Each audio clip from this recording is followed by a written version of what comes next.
I'm in a different room today because my very first video, somebody said, "Oh, good lighting." And it was totally by accident. And since then, I've seen a couple that don't have good lighting.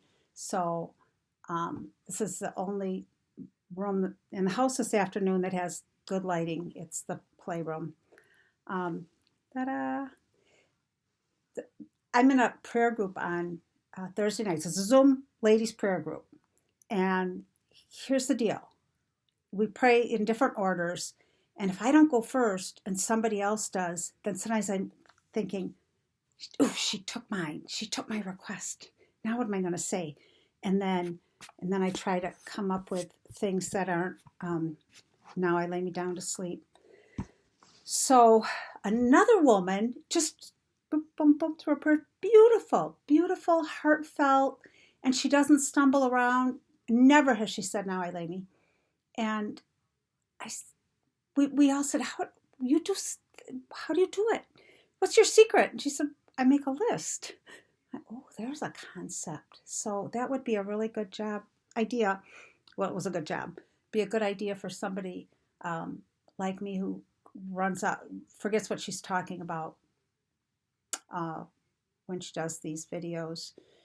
I aspire to be a list maker. I'm not there yet, but I tried to get a little organized to do my things in order. And one of the things is the name of my website. It's AnitaKlumpers.com, because I never worry about there being another Anita Klumpers in the world. But it's also authored by Anita.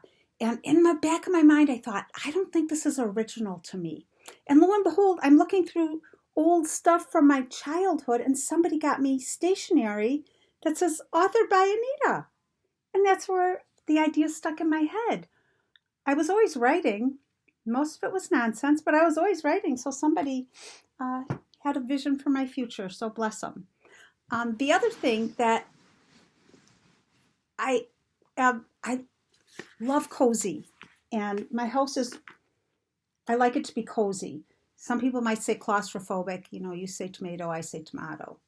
But where I got my notion of cozy and how much I loved it, I read the Little House books when I was little several times. I read them into adulthood. And in one of them, Little House on the Prairie, then there's a picture, Garth Williams. And if you can see, am I doing it right? Yeah.